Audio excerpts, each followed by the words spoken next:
You are listening to continuing coverage of the trial of Chad Daybell from True Crime Today and the Hidden Killers podcast. Let's go back to the courtroom. All right, thank you. Please be seated. Directs concluded. Just very briefly, counsel, I was reminded at a former trial in the case versus Lori Vallow, one of the Arizona officers, and I'm not entirely remembering if it was Officer Pillar, but made some type of a kind and thanked the jury or something on the way out, which raised an objection by the defense. And I thought it was perhaps at least had the appearance of impropriety. So I just wanted to inquire and make sure that no passing comments were made at the conclusion of the witness's testimony to that effect, because we're just trying to keep the jurors as impartial as possible. Yes, sir. Okay, so that's all I wanted to address, and we just didn't know a better way to do that with the jurors here. So with that, we'll just have the jurors brought right back in. We can continue with cross then, Mr. Pryor. Thank you, Judge. All right, so if the jurors can return. All right, thank you. Please be seated. All right, Mr. Pryor, you can commence with cross-examination if you'd like. Good morning, sir. You spoke about having coordination with the folks in Rexburg, the folks in Chandler, Arizona. Yes, sir. You at Gilbert, Arizona. Would you agree with me that the common denominator of all of these matters is Alex Cox and Lori Vallow? For the Gilbert investigation, Alex Cox was our primary focus, yes. And Lori Vallow as well?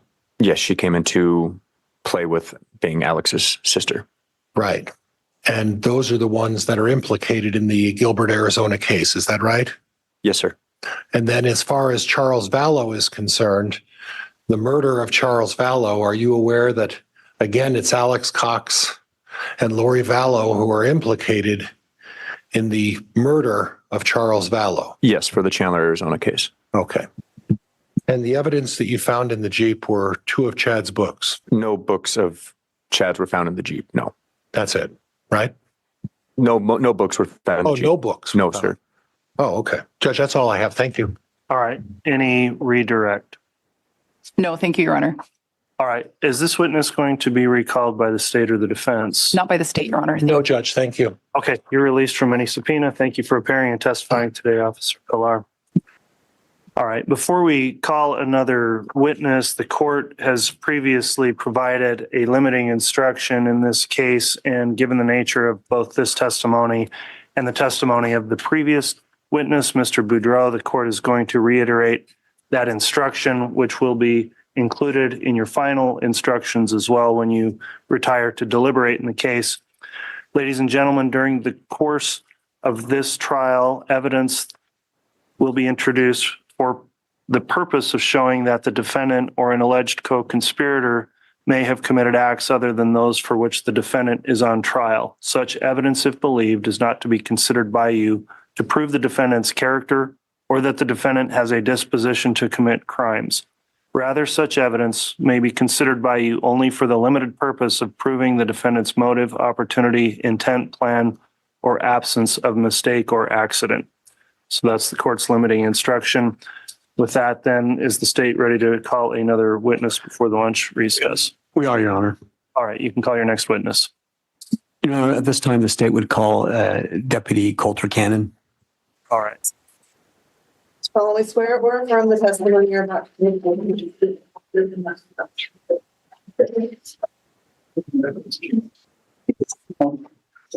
All right, now that the officer's been sworn, I'll just inquire on the court's exclusionary order. This trial has been broadcast and is available for public view.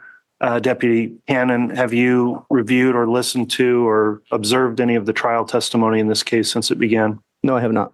Okay, and have you discussed with any other witnesses their testimony in the trial? No, I have not. All right, thank you for that acknowledgement. Mr. Wixom, you can inquire on direct. Thank you, Your Honor. Good morning, Deputy Cannon. Morning. Could you please state and spell your full name for the record? Yes, it's Coulter Cannon, Colter, Cannon is Cannon. And where do you work? I work for Fremont County Sheriff's Office. What do you do for the sheriff's office? Right now, I am a school resource officer, but I'm also a patrol deputy. How long have you worked for the sheriff's office? Approximately 10 years. If you were to explain to the jury how many years as patrol officer exclusively and how many years also as a resource officer? I've spent about 4.5 years as a patrol deputy and then 5 years in the schools. And then in the summertime, I go out to patrol. So. And briefly for the jury's sake, what does a resource officer at a school do? Mainly just handles any calls inside the schools that he patrols in, making the schools safe and secured and making sure nobody's there that shouldn't be there. And what training and experience do you have as a law enforcement officer? I graduated post-academy, so I received my basic certificate. I've also advanced up into my intermediate certificate, and then I've taken numerous trainings throughout my years of service on different trainings throughout the years and continue that training through each year. Can you explain to the jury, what does it mean to have an intermediate certificate? It just means that I've had so many years of service and then had so many training hours that I've been able to advance up into the certificates. I want to call your attention back to October 9th of 2019. Do you recall if that's a day that you were doing patrol duty? Yes, sir. Do you recall whether or not you responded to a call involving a Tammy Daybell? Yes, I did.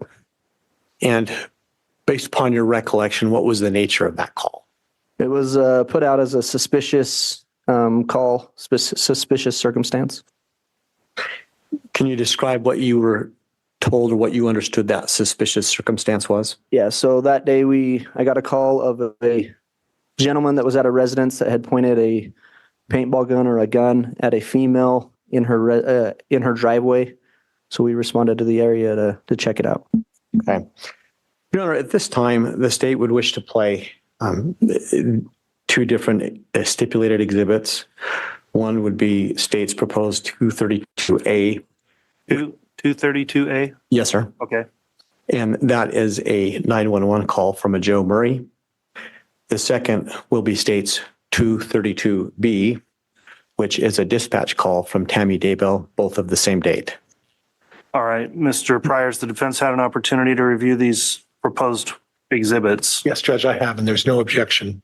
All right, so Exhibit 232A and Exhibit 232B are both admitted into the record. I presume those are each an audio file on a separate thumb drive. Is that correct? They are, Your Honor, if I might offer them up just so the court can observe them. Okay. So, okay. I need to grab my laptop too. I'd forgotten. Okay, if you'll do that, I'll have the court clerk as well take a look at those. Okay. You want these returned to be published, Mr. Wixom? If I may, Your Honor. All right, I'll have the bailiff return them. Thank you. And Judge, I'm not certain if I heard the court rule or if I even requested, but are these exhibits admitted? They are. Thank you. And for the record, the first exhibit that I will be playing is state's Exhibit 232A. I apologize. Okay. Yeah, we'll activate the podium microphone. Thank you. All right, if you'd like to start it, Mr. Wixom, we should be able to. Thank you.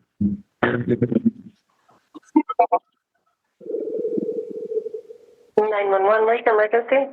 Yeah, so my mother-in-law, who lives in Columbus, had just gotten home about 10 minutes ago, was unloading her car, and she thinks a man, but she's not 100% sure she didn't see because they were wearing a ski mask, came up to her with a paintball gun, but they started shooting at her. It wasn't loaded, so it didn't, he didn't, nothing came out of it. But he kept asking what he was doing. He would respond, and then suddenly, after she called out her husband, he ran off. Okay, what's the address? Are you there? Hello? Are you still there? Yeah, can you hear me? Okay, now I can hear you. What's the address? It's 199 North, 1900 East, Rexburg, Idaho, 83440. That's my address. She lives in corner. I don't know what her address is. Okay, I need her address. What's her location? I think it's 201, I think is her address. 201 North 1900 East? North. Yep. Does she know which direction he ended up running? He headed east, back behind their house. Okay, and did she give you a description of the clothing? I didn't get one from her. I might follow that. So what is your name? My name is Joseph Murray. Okay, is this a good look or a good phone number for you? Yep. Okay, I am sending a deputy out to your mother's home. All right, thank you. You're welcome. Bye-bye. Bye-bye. And for the record, Your Honor, I would next play 232B, the dispatch call from Tammy Daybell. Very well. October 9, 2019, 21 hours, 49 minutes, 20 seconds. Fremont County Sheriff's Office. Hi, I need to report something. Okay, go ahead. What's the address? Okay, at 202 North, 1900 East, the corner with the blinking yellow light on Salem Highway. Is it a suspicious person? Yes. Okay, what was he wearing? He was all dressed in black and he had a ski mask on. And he said the blinking light now is where you saw him? No, he's gone now because I pulled up into our driveway and I was getting stuff out of the back seat of my car and suddenly he was there and he had a paintball gun and he was and like he was going to shoot at me. And I kept asking him what he was doing because I could tell it was a paintball thing. Okay. And then he just kept doing it. So I yelled for my husband and then he took off running around the back of my house. Okay, give me just 1 minute. Stay on the line with me. Okay. October 9, 2019, 21 hours, 50 minutes, 28 seconds. And that was North 1900 East? Yes. Okay. October 9, 2019, 21 hours, 50 minutes, 43 seconds. You know what direction he was going? He went behind my house and it's so dark out here and I just went in the house and got my husband and son and then they went out and looked and he was long gone by then. Okay. So he was on the north side of my house is where he went to get away. Okay. He didn't say anything or he just kept like he was holding the gun like he was, had a rifle and just shooting at me. So. But nothing came out of the gun either, so I don't think it was loaded. Okay, and what is your name, ma'am? My name is Tammy Daybell. Okay, I will pass your information on to my deputies. We actually just had a previous call about this individual, so they're out in the area looking now. Okay, yeah, I think it was my son-in-law who lived diagonal from us that called you guys already. Oh, so okay. I just wanted to make sure it got reported. So, let's see. And what's your son-in-law's name? Joseph Murray. Okay, yep, it was him. Okay. So, all right, I have a deputy that will be out at your home here shortly. Okay, thank you. Yep. Deputy Cannon, do you recognize the information relayed in those two calls as essentially the same information that you were asked to respond to? Yes, it was. And can you help the jury understand, is there a difference when someone calls 911 as opposed to calling in dispatch? Just a different phone number, I believe. I'm not 100% familiar with that. 911 is our emergency line, and then there's a non-emergency line that goes there as well. What time of day or night do you recall responding to this? It was approximately around 9:00 p.m. And do you recall at that point in the year, was it dark outside or was it light outside? The sun was going down. It was dusk. And how far away from the address that you were given were you in your patrol when you first received the call? I was only a couple miles away. I was in the Egan area. And so was this the type of call when you were responding? Did you activate your sirens and lights? I did initially activate my lights and sirens, and then when I got closer, I deactivated them. Why did you deactivate them? I didn't want the subject hear me coming or see me coming. I wanted to be able to find him. Right. And how long did it take for you to actually arrive at the address from the time that you were dispatched to the call? It was approximately 6 to 7 minutes. And what's the first thing that you did when you did arrive at that address? I initially drove around the property, around the roads in that area, trying to look for a suspect wearing that clothing description. And then I went and made contact at the residence with Tammy. Your Honor, at this time, would it be appropriate to stop for our lunch break? Yeah, we're right at that time, Mr. Wixom. So if you've got some more direct, I would say yes. Yes, I do, Your Honor. Okay. Let's go ahead and take our lunch recess then. We're stopping just short of the noon hour. So I think we'll try to come back on if we can in an hour at 1 o'clock. So we'll be in recess until then. All right, please.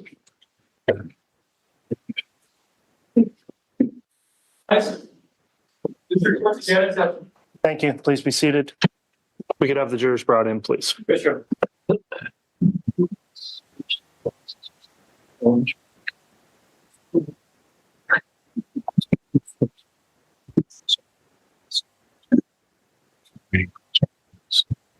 All right, please.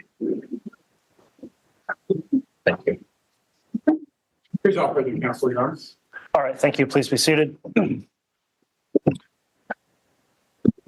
We are back on the record on case CR 22-21-1623, State of Idaho versus Chad Daybell. Concluded our lunch recess.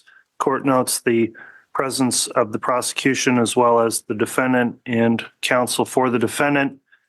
In addition, the jurors have all returned and are properly seated. Deputy Cannon is on the is on the stand and has previously been sworn.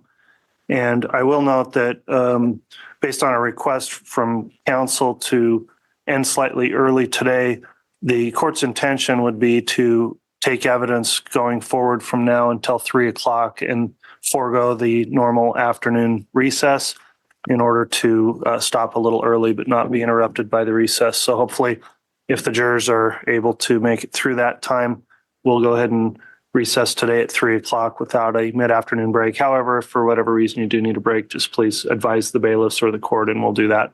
So with that in mind, Mr. Wixom, I believe you were conducting direct still of this witness and you can continue. Thank you, Your Honor. So, Deputy Cannon, I believe we left off and I was asking you about what you first did when you arrived at the location. Yes. Okay. And what was it that you first did when you arrived?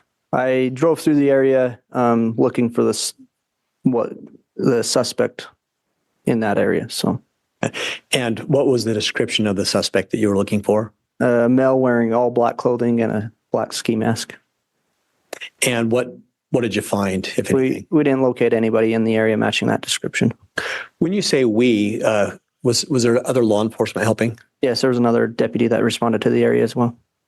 When you responded and looked for that person with that description, did you do that from your patrol vehicle? Did you do it on foot? How did you do it? Yes, it was from the roadways in the area. We drove through the areas and tried to look for anybody matching that description from our vehicles. And once that was completed, what was the next thing that you did? I went to the Daybell residence and contacted Tammy at the front door. Okay. And what, if anything, happened in that conversation?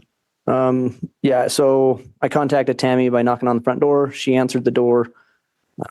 I just kind of tried to get her information, what happened. She told me that she had just got back from grocery shopping, was getting groceries out of the backseat of her car, noticed a male standing at the rear of the vehicle. She confronted him and asked him what he wanted. He didn't say anything. He just held up the gun, and she heard 2 pops and then yelled for her husband, Chad, and that he eventually came outside. Okay. While you were talking to Tammy, did you have any contact with Chad? I didn't have contact. I didn't talk to him. He was there present when we were having that conversation, though. Where was he relative to where you and Tammy were having the conversation? So we were standing by the front door of his residence, and him and his son was actually standing back towards the kitchen area, maybe 10, 15 feet from us. Any question from your perspective that he would have been hearing the conversation you were having? Absolutely. He would have heard it. And when you were there talking to Tammy, were you wearing a uniform with a gun and a badge? Yes, I was. Did anything at any time during your interaction with Tammy, did Chad attempt to talk to you in any way? No. Anything about that unusual to you? I thought it was kind of odd that she had just been like victimized and he wasn't taking any actions to protect her in a way, I guess, but that was just my thoughts personally. Did that play into your investigation at the time at all? No, not really. Just that it was odd. What did you do next, if anything? After that, I went outside. I walked around the initial area where the vehicle was, looking for any shell casings or paintball marks or anything like that in the area. Does a paintball gun typically have a shell casing? No. So why did you say you were looking for shell casings? If it was possibly a firearm and not a paintball gun. And did you find any indication either way? No, I did not. What did you do next, if anything? I went and talked to Joseph Murray, who was across the street chopping wood. I spoke to him for a brief moment, just trying to figure out what he saw. And that he told me that he heard Tammy scream and he saw a male run around the north side of the property. Was there anything contradictory between what Tammy had said and what Joe had said? No, there wasn't. At that point, did you do anything further or did you leave the property? I cleared from the scene, unable to locate any suspect or that. After that incident on the 9th of October, do you recall ever going back to that address? Not on the property at all. I might have drove past the property, but I didn't go to the home. Did you ever participate in any searches on that property? Yes, later on in the next year. To the best you recall, what was the date that you participated in that search? It was January 3rd of 2020. What were you there searching for? We did a search warrant on Mr. Daybell's home. I helped the FBI sift through the snow, again, looking for any shell casings, any evidence that we could possibly find of a gun being used there. So at either point, did you find any evidence of any bullet or any traces of any shots in any buildings, anything like that? Not to my knowledge, no. So as far as you sit there today, would there have been anything else you could do to investigate that particular call? And me personally, no. No, I have no further questions at this time. All right. Thank you, Mr. Wixom. Mr. Pryor, cross-examination. Thank you, Judge. Officer Coulter, you made an initial report in regards to this case. Is that right? Yes, I did. Okay. And the initial report was relatively brief. Yes. You recall that? Yes, I do. And then you made a subsequent report afterwards. Do you recall that as well? Yes. What's the time frame between the initial report and the subsequent report? I don't recall exactly the time difference between them. Okay. I didn't look at that. Was it a week? No, I think it was further out, maybe a month or so, 2 months. I'm not 100% sure. Okay. And then you also made some comments about not wearing a body cam on that day. Is that right? Yes, I didn't have a body cam on me that day. You were a patrol officer. Is that right? Yes, I was. Standard issue to have a body cam? It was lost, or it was broken and lost. So when did you break it? Couldn't tell you exact date. Did you try to replace it the same time you realized that it was broken, or did you wait a little while? I informed my sergeant that it was broken. Okay. And then you went on a call and you didn't have any body cam to actually accurately reflect what was transpiring that day, correct? No, I didn't have body cam. Okay. And Judge, could we utilize the HDMI? You going to publish something, Mr. Pryor? I want to show the officer a copy of his report, if at all possible. Okay. Are you going to do that by giving him a copy or publishing it? I'd like to publish it and have him look at it while I speak to him about it, if that's acceptable to the court. From the defense, any objection to doing that? No objection, Your Honor, so long as he admits it as an exhibit. I'm not sure he should be publishing things to the jury that aren't admitted. Judge, I can do it the other way and ask the officer when he did his report, but he doesn't have a recollection of when he did the supplement, and there's 3 parts to this report. So my hope is that to show him the report, lay the proper foundation, and then I'll move to admit defense exhibit 89. But if your court prefers a different manner, we can go a different way. Okay, well, it's up to you. We just can't publish it until it's been admitted. I agree. So that in case it's not admitted, the jury doesn't already see it. Yeah. So however you want to handle that. And if the state doesn't object, then we can perhaps shortcut that. And Judge, can I have my laptop approach the witness with a copy of my laptop, show him the reports, and have him authenticate the reports? Yeah, perhaps maybe just ask Mr. Wixom and show him what you've got and see if the state is going to object. I think he's indicating maybe he's not. Judge, we're not going to object to that approach at all. So it's 89. 89, and the parts are A, B, and C, Judge. All right. Well, if you just want to move for the admission, then I'll move for admission then, Judge. No objection. all right. Defense exhibits 89, A, B, and C Yes, are Judge. admitted. And what are they three separate reports, or what are the exhibits? If you just describe them for the record. Judge, A would be the an initial report, which is about a paragraph. B would be approximately a 2-paragraph report that was done, I believe, a couple months later. And C would be just the initial incident report by Officer Coulter, the face page of the incident report. Okay. And we'll just need to be able to make sure to get those submitted into the record for evidence, but you may go ahead with those now admitted and publish, and we'll make sure the court receives copies so they can be given to the jurors for deliberation. And Judge, whenever the clerk is ready to bring that up. Yes, it can be published. Okay. Now, do you recognize this report, officer? Yes, I do. And is that your report? Yes, that is. And that's a true and accurate reflection of what you prepared close in time to when the incident occurred. Is that right? Yes. Okay.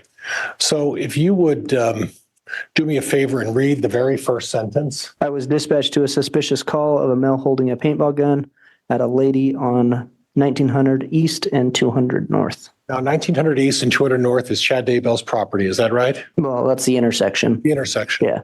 And Mr. Daybell's property is on the corner of which would be the northwest corner. Does that sound right? Northeast. Northeast corner. I'm sorry. I got my east and west backwards. Okay. Now, when you first testified for the prosecution, your comment was in regards to a paintball or gun incident. And you made a point of adding the word gun after paintball. Well, it's a paintball gun. So she reported different things of possibly being at a gun or a paintball. When did she report that? In her 911 calls. Okay. Could we have a copy of exhibit regarding the 911 call, please? Which one? There were two. Well, Judge, I think what I'm going to do is play actually both of them. All right. Those are exhibits 232A and 232B. And Judge, I'm going to get through this before we start the 911 call. Just right there is fine. Thank you, officer. So your recollection of the 911 call is that Miss Daybell said something about a gun as well? Yeah, she just said gun as well in that call. Okay. But the dispatcher said it's holding a paintball gun, correct? I believe so. And then it says that you attempted to locate suspect but couldn't find anyone in the area, right? Correct. You talked to her and she said she noticed a guy standing behind her and was holding a paintball gun again, right? Yes, sir. That's what your statement says, right? Yes, sir. So the dispatch was about a paintball gun. When you spoke to her, she said it was a paintball gun and then pulled the trigger a couple of times and then ran off and was described as 5'11", 190 pounds, right? Approximately, yes. Okay. And then you didn't locate anybody, right? Yes. Okay. Then you, a couple of months later, at least your report expanded a little bit. Would that be fair? Yes, I was asked to put more detail into it. You were asked to put more detail into the report. Yeah, just to be more brief about actually more detail on the report. Who asked you to put more detail into the report? I don't exactly remember who asked me. It was one of my supervisors. So one of your supervisors said they needed to get more detail in the report. Yeah, they just said be more specific. Okay, and that was after the death of Tammy Daybell, right? I believe so. So this occurred on October 9th, correct? Yes. And Tammy Daybell died sometime shortly after that, correct? Yes, I believe so. And then after you did your initial report, your supervisor came up to you and said, we don't have enough information in that initial report, so we need to add some more information, right? Well, just more detail. Okay. Was this such a significant issue with a paintball gun that it required you to go back and then write a 2-3 page paragraph with more detail on it after the incident had occurred 60 days earlier? Can you ask that again? Sorry. Well, they put you up to putting more detail because they were trying to get you to allege that in some way there may have been a gun there. Isn't that what the police are trying to do here? Objection, Your Honor, argumentative. Sustained. So you put in your report on October 9, 2019, 21:45 hours. You were talking to Tammy Daybell in front of her home, right? Yeah, it should have been in her home. Okay. Front room of her home. Yeah. Okay. Now, I listened to the 911 call, and I seem to recall the 911 call coming in at 21:49. So you're not quite clear on the hours that you talked to Tammy, right? Yeah, it might have been a different timestamp. I'm not sure. Okay. So if the 911 call says 21:49, we can rely on that reasonably well, right? Yeah. Okay. And then you put in your report that at 21:45, you were talking to her 4 minutes before she ever called in the 911, right? If that's what it's saying, yeah. I guess. Okay. Well, we'll go back and listen to the recording again in a minute here. But, and her son were sitting back with the room by the door. Okay. That I believe that led to the kitchen. They were sitting back in a room by a door. Sitting at the back of the room by the door. They were standing there in the doorway. Okay. And then you made mention of the fact, and when you revised your report a little bit, you mentioned that she was standing at the back of her car with a gun she believed to be a paintball gun. So you've added the word gun and said believed. So what you're really doing is she told you it was a paintball gun, right? To my best knowledge, yeah. Yeah. And the 911 dispatcher said it was a paintball gun, right? Yes, I believe so. So why did you put that caveat in there saying believed to be a paintball gun? You knew it was a paintball gun. There was no gun there that day, was there? I Sustained. Yeah. She said she screamed and her husband ran and son. So her husband and son took action. They ran out and they tried to see what was going on, correct? I'm sorry, where are you at in the middle of the news statement? Tamara stated she screamed and called for her husband and son. Okay. Right? Yes. And to your recollection, the husband and son went out and looked at the what was going on out there, correct? As far as I'm aware, just Chad. Okay. So from your perspective, it was unusual the way Chad acted because when his wife said someone shot a paintball gun at him, you think it's unusual for him to run out and see what's going on, right? No, that's not what I said. All right. But you did say it's unusual because he stood there silently while Tamara talked to you, right? That was unusual? Yes, it was unusual that he didn't get involved in the... Do you know anything about Mr. Daybell's personality? I do not. Do you know that he's somewhat of a shy person? No, I do not. Okay. Do you know that he's somewhat of a humble person? Objection, Your Honor. The attorney is testifying. Sustained. Okay. Mr. Pryor, also please let him finish his answers. The court reporter's getting stressed. Okay. And then you modified your original statement because in your original statement you said the shooter, according to Tammy, was about 5'10", 190 pounds. Where did you get the 6 feet tall and 200 pounds from? I said approximately. Okay. Well, why didn't you say what you put in your original report? Why did you add 2 inches and add extra weight on this person? It was 2 months later. I was going off my memory. Okay. Or is it possible that when your supervisor said we need a greater report with more detail that seems to point the finger at Alex Cox, is that why you changed it? Objection, argumentative, Your Honor. Sustained. You changed it because you didn't fit the scenario of Alex Cox, did it? No, that's not why I changed it. Okay. But you waited 2 months on a report before you decided to change that report, correct? I didn't wait. I was asked to change it. Okay. By your Not change it, but to put more detail into it. And I guess this more detail that you need of a paintball incident is a result of your supervisor needed more favorable information, didn't he? Objection, argumentative. Overruled. Your supervisor needed more favorable information to link this to Alex Cox, didn't he? Not to my knowledge, no. Okay. Not to your knowledge, right? No. Okay. And then you say Joseph Murray, who lives kitty corner from the property, right? Yes, he lives kitty corner. You went over to talk to Joseph Murray, right? Briefly, yes. Okay. And Joseph Murray stated he was cutting wood, heard a scream, and he saw someone run around the north side of Tamara's property, right? Yes. Okay. Would it surprise you to learn that Joseph Murray may be telling you a different story than what you're telling this jury? No. Okay. That wouldn't surprise you, right? No, it would surprise me. Sorry. Okay. Okay. You know, did Joseph Murray hear a gunshot? I don't know. Well, did you bother to ask him if he heard a gunshot? No. I Well, just asked him what he saw. So according to your testimony and your report, Joseph Murray saw somebody running, and that's an important fact, isn't it? I don't know. Well, it's important enough that you had to change your report and add that into the report, right? So it must be an important fact. I guess maybe so. Okay. But wouldn't you think it'd also be an important fact if Joseph Murray had actually heard a gunshot of some kind? I don't think he would have heard a gunshot if it was a paintball gun. Exactly.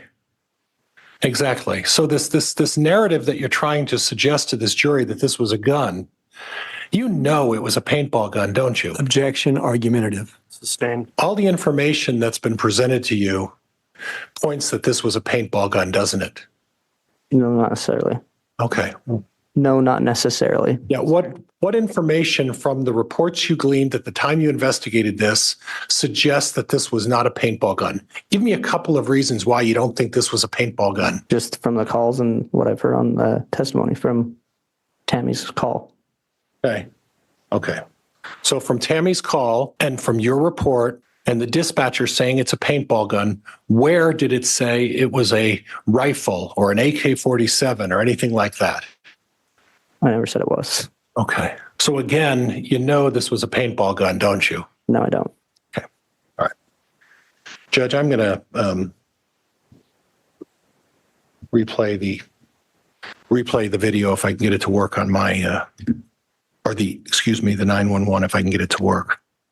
All right. Please clarify which of the two you're playing. And you may publish, but clarify which one. 232B will be first, Judge. Maybe not. October 9, 2019, 21 hours, 49 minutes, 20 seconds. Fremont County Sheriff's Office. Hi, I need to report something. Okay, go ahead. What's the address? Okay, at 202 North, 1900 East, the corner with the blinking yellow light on Salem Highway. Is it a suspicious person? Yes. Okay, what was he wearing? He was all dressed in black and he had a ski mask on. And he said the blinking light now is where you saw him? No, he's gone now because I pulled up into our driveway and I was getting stuff out of the back seat of my car and suddenly he was there and he had a paintball gun and he was and he was going to shoot at me. And I kept asking him what he was doing because I could tell it was a paintball thing. Okay. And then he just kept doing it. So I yelled for my husband and then he took off running around the back of my house. Okay, give me just 1 minute. Stay on the line with me. Okay. October 9, 2019, 21 hours, 50 minutes, 28 seconds. And that was North 1900 East? We can stop. Yes. Okay. And Judge, I'm done with the, so I was listening pretty carefully. I heard the word paintball gun and I heard the word paintball thing. Would you tell me on that tape where the word gun was used? Later on. Later on? Mm-hmm. Oh, are you telling me there's more evidence here? Of that recording, yes. Where's that? More further on in that recording, she talks more. She talks? I didn't hear that. I heard it stop. That's because you stopped it. So there was mention of a gun. Is that right? I believe so. You believe so? Yeah. And when you first listened to this, you heard the words paintball gun, right? In her initial statements, yes. You heard the words paintball thing, right? Yes. And the dispatch said that it was a paintball gun incident, correct? That's what she put in her notes, yes. And in your initial report, you said that it was a paintball gun incident, right? Yes. And then 2 months later, after Tammy Daybell dies, and you talk to your supervisor, and you don't know why he asked you to change it, you changed it, and now you're talking about possibly it being a gun, right? Objection, Your Honor. That misstates the evidence. Sustained. Well, the subsequent report then starts hinting at, well, maybe this was a gun, right? No, it's still a paintball gun. Okay. All right. Just so we're clear. Now, were you part of the other investigation that looked at some of the other possibilities of why someone on the property would be out there roaming around? Did you talk to any of the other potential suspects in this thing? No, I didn't talk to anybody but Tammy. Okay. Who was the other officer with you? Deputy Simper. Okay. Did you go down and talk to one of the neighbors about the husband of a dog kidnapper that had been causing some problems down the street, just right down the street? Not that I can recall. And what about the autistic child that was roaming the neighborhood, causing some issues within the neighborhood? Did you talk to that person as well? Not that I can recall. Okay. But you agree with me finally now that this was a paintball gun incident, right? Like I says, I don't know if it was a paintball or a gun. Okay. All right, Judge, that's all I have. Thank you. Mr. Wixom, redirect. May I, Your Honor? Yes. Thank you. Deputy Cannon, you were just asked on cross-examination a number of questions about having written the second report. Yes. So in reference to those questions, how long after this incident was it that you wrote the second report? Like I said, I'm not 100% sure, maybe a couple months or so. Is it fair to say that over the course of a couple of months, you have a number of calls and interactions with the public as part of your job? Absolutely. And as part of law enforcement, as a deputy, is it expected that you will conform to your superiors? Absolutely. So if a superior officer says, please go write another report, is that something that you would do? Yes. But in this case, is that what you did? Yes. Is there any question in this case, were you fed information to put in the report? No, just more information about what happened. But the information that you included in the report all came from your memory. Is that fair? Yes. You were asked some questions about whether or not you were wearing a body cam at the time? Yes, I was asked that. I think you explained that at the time, yours was broken. Correct. Can you state, is it fair to say that at Fremont County Sheriff's Office, is there any kind of policy requirement that you wear a body cam for anything? No. And so why do you normally wear a body cam? Just for my recollection and safety and different things like that. But that doesn't mean you can't perform your duties without the body cam. No, it doesn't mean that. And what else do you do when you have an incident besides recording it on your body cam? What else do you do as law enforcement to memorialize what happened in that incident? I don't understand. Sorry. Why do you write police reports? Oh, so you can remember what happens. Okay. And when you do that, do you write these reports to the best of your recollection? Yes. Defense counsel pointed out that in one report, in the second report, you had noted the time that you were talking to Tammy as being 21:45. Do you remember that? Yes. But yet we heard in the call that her call came in at 21:49. Yes. Can you explain that discrepancy? It was probably I was dispatched at that time at 21:45, and she had called briefly thereafter. And again, when I was responding, sorry. Finish, I'm sorry. Sorry. When I was responding to the call, she probably made that phone call. Okay. When you were writing that second report, were you writing it from memory? Yes, just from my memory. Is it possible that the 4-minute difference could have just been a function of your memory? Absolutely. And to be clear, you did use the word paintball gun in your report, correct? Yes. But yet, on direct, you indicated that you were looking for shell casings. Correct. What made you look for shell casings? Judge, exceeding the scope of cross. I'll sustain that. Was there anything about the information that you received when you initially investigated that would cause you to rule out the possibility that it could have been a real gun? Sorry, say that again. Was there anything about the information that you had when you first responded that would have required you to rule out that it could have been a real gun? No, it's just she heard 2 pops and she screamed, and so. So as you sit there today, from the information you have, can you rule out that whatever she saw was not a real gun? No, you can't. You were asked a question about whether or not Joe Murray had said if he had heard a gunshot. Do you remember that question? Yes. Why didn't you ask Joe if he'd heard a gunshot? I guess it just didn't cross my mind. It didn't seem important at the time. Did Joe bring up to you in the conversation that he'd heard a gunshot? No. Is that something that you might have assumed he would bring up? Possibly, or if he saw a gun or something. This is the last question, to be clear. In the second report, did you include any information in there that had been provided to you by anybody else? No, just from my memory. Thank you. Your Honor, I have no further questions. All right. That'll conclude the testimony then of Deputy Cannon. Thank you, Judge. Thank you. Is the state or defense intending to recall this witness? Judge, I subpoenaed Deputy Cannon, but I'm going to relieve him of his subpoena today so that he will no longer have to show up in my case in chief. You're welcome. Your Honor, the state is not going to recall Deputy Cannon. Okay, that'll conclude your testimony then. Thank you for appearing this afternoon. You can be excused, and the state can call up its next witness.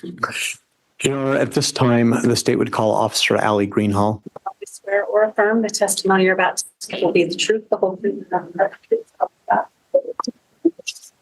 All right, now that the witness has been sworn before direct, I'm going to inquire of the witness. Officer Greenhall, have you listened in on or in any way observed or heard any of the testimony that's occurred in this trial thus far? No, I have not. Okay, have you discussed with anyone else their testimony they've given at trial? No, I have not.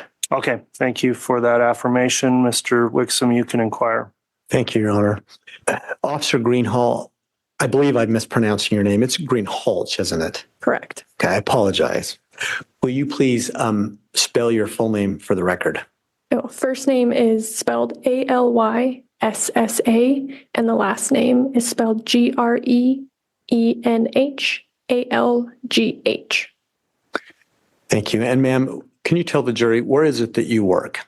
Currently, I work in Rexburg, Idaho for the Rexburg Police Department. What is your job title there? I'm a patrol officer.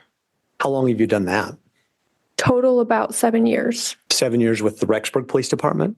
About 3 with Rexburg and 4 years before that with the Fremont County Sheriff's Office. What was your job title at the Fremont County Sheriff's Office? I was a patrol deputy. And can you explain to the jury what post training or otherwise do you have as a law enforcement officer? Currently, I hold an advanced certificate through the Idaho Post Academy, as well as some other miscellaneous specialty trainings. And as part of your work for Fremont County, was it one of your functions to respond to calls about unattended deaths? Yes. From your perspective as law enforcement, please tell the jury, what is an unattended death and what is your function as law enforcement? An unattended death is, generally speaking, any death that occurs where the person is not under a physician's care. Typically, somebody will call when they find a family or friend or loved one that has passed. And my duty as a patrol officer or deputy initially on scene is to respond before the detectives and the coroner get there, to check for obvious signs of foul play, and then request resources as needed. And when you say foul play, can you tell the jury what types of things do you look for when you're looking for signs of foul play? Yes, so typically we're looking for obvious injuries, disheveled houses, like if furniture is broken or pushed around, obvious injuries being gunshot wounds, stab wounds, needles, drug overdoses, things like that. So with any given unattended death, is it fair to say that you respond with that role in mind, trying to either identify or rule out some foul play? Correct. Okay. I want to draw your attention back to October 19th of 2019. Do you recall responding to an unattended death call for a Tammy Daybell? I do. At that time, prior to your response to the scene, had you ever heard Tammy Daybell's name?